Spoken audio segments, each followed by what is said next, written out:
شروع اللہ کے نام سے جو بڑا مہربان اور نہایت رحم کرنے والا ہے۔ معزز ناظرین دوستو، السلام علیکم ورحمۃ اللہ وبرکاتہ۔ ناظرین، پیچھے کی ویڈیو میں نے آپ کو بتایا تھا کہ حضرت پیر مہر علی شاہ صاحب کی سیرت اور ان کی پیدائش کی جو بشارتیں ہوتی رہیں ان کے بارے میں بتایا۔ تو میں آج آپ کو بتاؤں گا کہ ان کی جان لینے کی جو کوششیں کی گئی وہ کس نے کی اور کیسے ہوئی۔ ایک مرتبہ آپ کے مخالفین نے ایک پشاور قتل کو آپ کی جان لینے کے لیے مقرر کیا۔ وہ پشاور قتل ایک خنجر لے کر آپ کی پلنگ کے نیچے چھپ گیا۔ پیر صاحب اپنے ڈیلی کے معمول کے مطابق نماز عشاء کے بعد اپنی پلنگ پر آ کر لیٹ گئے، مگر اس پشاور قتل کو حملہ کرنے کی جرأت نہ ہوئی۔ رات کسی وقت اتفاق سے کروٹ بدلتے ہوئے آپ کا بازو اس کو لگ گیا، جس پر وہ خوف زدہ ہو کر بھاگ اٹھا۔ کچھ عرصہ گزرنے کے بعد وہ کسی مقدمے میں ملوث ہو کر گرفتار ہوا۔ اس وقت اس نے اس واقعے کا اقرار کیا اور کہا کہ جس مقدمے میں مجھے گرفتار کیا گیا ہے اس میں تو بالکل میں بے قصور ہوں، مگر حضرت صاحب پر اقدام قتل کا البتہ میں ضرور گنہگار ہوں۔ اس حملے کی ناکامی کے بعد اب ایک دوسرے شخص کو حضرت صاحب پر مامور کیا گیا۔ جب آپ درخت کے نیچے چرپائی پر استراحت فرما رہے تھے کہ آپ نے دیکھا ایک شخص ننگی تلوار لیے چلا آ رہا ہے۔ حضرت صاحب فرماتے ہیں کہ جب میں نے یہ دیکھا ایک شخص تلوار لیے چلا آ رہا ہے تو میں نے سوچا کہ اب اس سر کا اللہ ہی حافظ ہے۔ اس شخص نے تلوار اٹھائی مگر اس کا وار مجھ پر نہ پڑا۔ میں نے اس کو کہا، بھائی اپنا کام کیوں نہیں کرتے ہو؟ یہ سن کر اس نے تلوار پھینک دی اور میرے قدموں سے لپٹ کر گڑگڑانے لگا۔ پشاور قاتلوں سے جب نا امیدی ہو گئی تو مخالفین نے دوسرا طریقہ استعمال کرنے کا سوچا۔ اس مرتبہ ایک شخص ساگ پکا کر اس میں زہر ملا کر لے آیا۔ آپ کو شبہ تو ہو گیا مگر اس کی دلجوئی کی خاطر 2-3 لقمے کھا لیے، جس کا اثر تھوڑا سا طبیعت پر ہوا۔ حضرت صاحب فرماتے ہیں کہ مجھے شک تو ہو گیا تھا کہ اس میں زہر ہے، لیکن اگر نہ کھاتا تو لوگ شرمندہ ہو جاتے۔ نیز ان کے ارادوں اور پہم اقدامات سے زندگی ہیچ نظر آنے لگی تھی۔ پھر یہ خیال بھی آیا کہ موت کا وقت مقرر ہے، اگر تقدیر میں ابھی موت نہیں ہے تو اس زہر کا اثر بھی نہیں ہوگا۔ اللہ اللہ، ولی کامل کی یہی شان ہوتی ہے، اس کا جینا اور مرنا سب اللہ کے لیے ہوتا ہے۔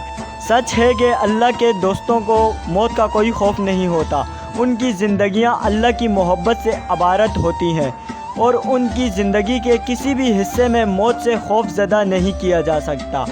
قاتلانہ حملے بھی ناکام ہو گئے، کھانے میں زہر کا بھی حربہ ناکام ہو گیا۔ مخالفین ہر طرف سے ہارتا رہا، ہر طرف سے مخالفین ناکام ہوتا رہا۔ اب مخالفین نے حضرت صاحب پر جادو کروانے کا پروگرام بنایا۔ اس سلسلے میں میری نگر سے ایک برہم پنڈت سے جادو کروایا۔ اس جادو کے اثر سے آپ سخت بیمار ہو گئے اور بے ہوشی کے دورے پڑنے لگے۔ آپ پر بے حسی طاری ہونے لگی۔ یوں ہی 1 ماہ گزر گیا۔ دشمن کی خوشی دگنی ہو گئی۔ خوشی کے مارے وہ دیوانہ وار یہ کہتا پھرتا تھا کہ کشمیری پنڈت نے ہنر دھڑ کی بازی لگا دی ہے، صرف 10 دن باقی رہ گئے ہیں، ان کا تو کام ہی تمام ہو جائے گا۔ اگر ان کا کام تمام نہ ہوا تو پنڈت کہتا ہے وہ خود ختم ہو جائے گا۔ اس کی یہ باتیں مولانا محبوب عالم نے بھی سنی۔ آپ رحمۃ اللہ علیہ نے حضرت صاحب کے کان میں زور سے کہا کہ آپ پر ایک کشمیری پنڈت نے جادو کر کے معاملات دریا میں بہا دیے اور مخالفین بغلیں بجا رہے ہیں۔ مولانا صاحب یہ کہہ کر رونے لگے۔ انہی کا کہنا ہے کہ میرا اس طرح رونا تھا کہ حضرت صاحب فوراً اٹھ کر بیٹھ گئے اور فرمایا کہ میں سمجھ رہا تھا کہ مرض کا آزار ہے اور اللہ کی طرف سے مہمان بن کر آیا ہے، کافر کا جادو مجھے نہیں مار سکتا، جاؤ تسلی رکھو۔ اس کے بعد پیر مہر علی شاہ صاحب تیزی سے صحت یاب ہو گئے۔ کچھ عرصے بعد معلوم ہوا کہ جب اس پنڈت کو حضرت صاحب کی اچانک صحت یابی کی اطلاع ملی تو وہ بھاگم بھاگ حضرت حیدر شاہ جلال پوری کی خدمت میں حاضر ہوا اور گڑگڑا کر فریاد کرنے لگا کہ حضرت صاحب مجھے معافی دلوائیں، حضرت صاحب مجھے معافی دلوائیں، یا پھر آپ خود نظر کرم عطا فرمائیں۔ مگر حضرت حیدر شاہ صاحب نے فرمایا کہ تم نے ہمارے گوہر شب چراغ کو ضائع کرنا چاہا تھا، ہمارے پاس تمہارے لیے صرف پھٹکار رہی ہے، اس کے علاوہ کچھ نہیں۔ یہ صاف جواب سن کر پنڈت واپس سری نگر چلا گیا، جس کے تھوڑے ہی عرصے کے بعد اپنے سحر کی ناکامی کے رد عمل سے ہلاک ہو گیا، جبکہ جادو کروانے والا بھی کچھ عرصے زندہ رہنے کے بعد شرمندگی لیے ہوئے ہلاک ہو گیا۔ مگر پیر صاحب سے 1000 بار پوچھنے کے باوجود اس شخص کا نام نہیں لیا۔